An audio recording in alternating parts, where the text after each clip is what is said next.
नमस्कार, मानस Mishra all news India में आप सभी का बहुत बहुत स्वागत करता हूं। रामलीला मैदान में मंच सजा हुआ था। राहुल गांधी वोट चोर गद्दी छोड़ का नारा जो देते हैं और वो नारा रामलीला मैदान में भी गूंज रहा था। तभी कुछ ऐसा होता है कि वहां का जो महाड्रामा है वो हम उसको आपको कुछ पार्ट दिखाएंगे, जहां पर हाथों में हथकड़ी लगाए हुए एक महिला को महिला पुलिस लेकर पहुंचती है और वहां पर उसके पीछे लिखा होता है 420।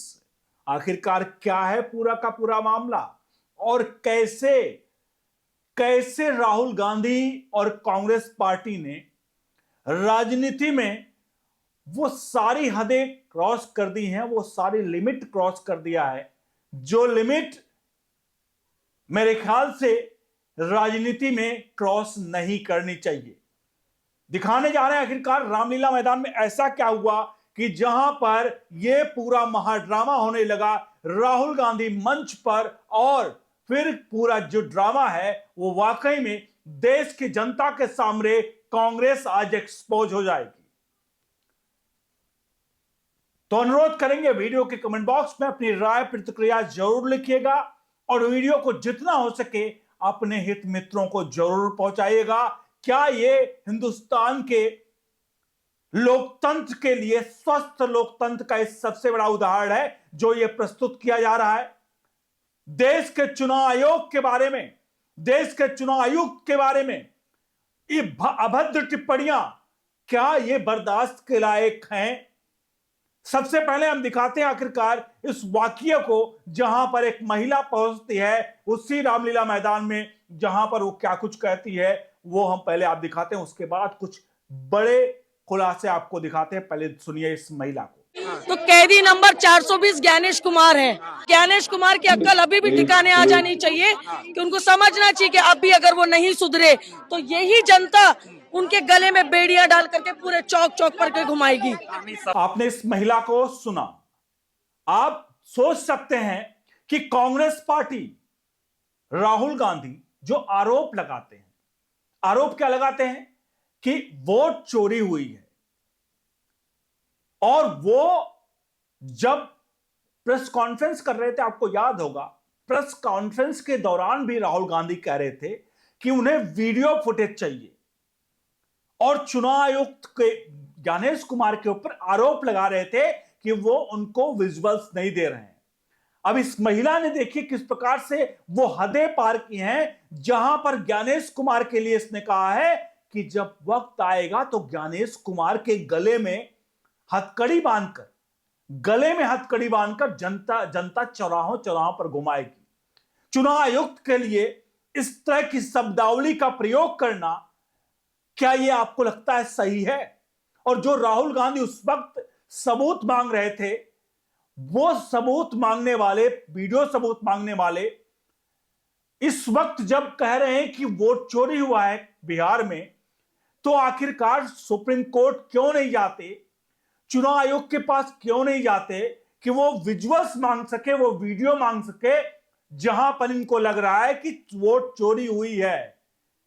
और इस वक्त चुनाव आयोग इनको वो सारे विजुअल्स देगा, क्योंकि 45 दिनों तक वो विजुअल्स सेव करके चुनाव आयोग अपने पास रखता है जो चुनाव हुए होते हैं। उस दौरान कोई भी दल उस विजुअल्स को, उन वीडियोस को मांग सकता है, देख सकता है। ऐसे में राहुल गांधी अब जब आरोप लगा रहे हैं और हर मंच से आरोप लगा रहे हैं कि बिहार में वोट चोरी हुई है, महाराष्ट्र में वोट चोरी हुई है, तो चलिए महाराष्ट्र का छोड़ दीजिए, लेकिन बिहार के वोट चोरी के बारे में राहुल गांधी क्यों नहीं चुनौती दे रहे हैं उस विजुअल्स को लेकर के? यह है राहुल गांधी का असली सच। और देखिए ज्ञानेश कुमार चुनाव आयोग के बारे में उनके कांग्रेस के ही महिला विंग के लोग, तथाकथित महिला विंग का अपना दावा कर रहे हैं, और ये जो वीडियोज हैं वो उसी रामलीला मैदान की है जहां राहुल गांधी की रैली थी। यह दावा किया जा गया कि 5 लाख लोग जुटने का और 5 करोड़ लोग उस पर हस्ताक्षर कर रहे हैं वोट चोरी को लेकर के, यह दावा भी किया गया। दावे तो बहुत होते हैं, दावे 2019 के चुनाव में भी हुए थे और दावे 2024 के चुनाव में भी हुए थे कांग्रेस के द्वारा। 2019 के चुनाव में राहुल गांधी हर मंच से चौकीदार चोर है के नारे लगा रहे थे। ध्यान रखिएगा, चोर जो शब्द है वो शब्द कहीं से भी किसी के लिए इस्तेमाल करना तर्कसंगत नहीं है। और किसी की प्रतिष्ठा को मत कहिए कि किसी को आप चोर कह रहे हो तो उसकी प्रतिष्ठा को आप धूमिल नहीं कर रहे हो। आप प्रधानमंत्री जैसे पद को चोर शब्द का संबोधित करके आप उसकी प्रतिष्ठा को दांव पर लगा रहे हो, नरेंद्र मोदी की प्रतिष्ठा को नहीं, क्योंकि वो व्यक्ति हैं और पद का सम्मान होता है। आप पद को सम्मान की वो पद की गरिमा है उसको बार बार आप गिरा रहे हो। आपने 2019 में हर मंच से चिल्लाया चौकीदार है चोर है, चौकीदार चोर है। आपका मुहिम था राफेल को लेकर के, जहां राफेल को लेकर के ये मुहिम चली, उसके बाद बीजेपी और उनके जवाब में आया मैं भी चौकीदार हूं। और हर लोगों ने अपने ट्विटर हैंडल पर जहां देखिए मैं भी चौकीदार हूं कहने लगे, चौकीदार चोर है के जवाब में। हालांकि ये तो आरोप प्रत्यारोप था, वार प्रत्यार मतलब एक दूसरे का तौर था। लेकिन जब सुप्रीम कोर्ट फैसला सुनाया तो राहुल गांधी ने कहा देखिए चौकीदार चोर है, सुप्रीम कोर्ट ने भी मान लिया। उसके बाद इसी राहुल गांधी को जो आज कह रहे हैं कि वोट चोर गद्दी छोड़, उसी राहुल गांधी को इस हलफनामा देकर के सुप्रीम कोर्ट में माफी मांगनी पड़ी और कहना पड़ा कि हां मैंने गलती की है, चौकीदार चोर है जो मैंने बोला वो गलत था, मेरी टिप्पणी सुप्रीम कोर्ट के फैसले को लेकर गलत थी और उन्होंने उसको लेकर के हलफनामा दिया। तो राहुल गांधी की यह सच्चाई जो मैंने आपके सामने दिखाई है, राहुल गांधी का केवल मकसद होता है बवंडर करना, उन्हें देश की सूरत बदलने से कोई मतलब नहीं है। एक कहा वो है ना कि मेरा जो मकसद है वो हंगामा बरपाना नहीं है, मेरा मकसद है कि देश मतलब सूरत बदलनी चाहिए। लेकिन यहां पर राहुल गांधी का मकसद जो है वो सूरत कीरत को लेकर नहीं है। राहुल गांधी का मकसद है, मेरा मकसद है हंगामा खड़ा करना, मेरा मकसद नहीं कि सूरत बदलनी चाहिए। तो राहुल गांधी ने 2019 में भी यही किया कि चौकीदार चोर है, सुप्रीम कोर्ट में जाकर हलफनामा देकर माफी मांगी। 2024 के चुनाव के दौरान राहुल गांधी ने कहा संविधान खत्म हो जाएगा, मोदी सरकार संविधान खत्म कर देगी।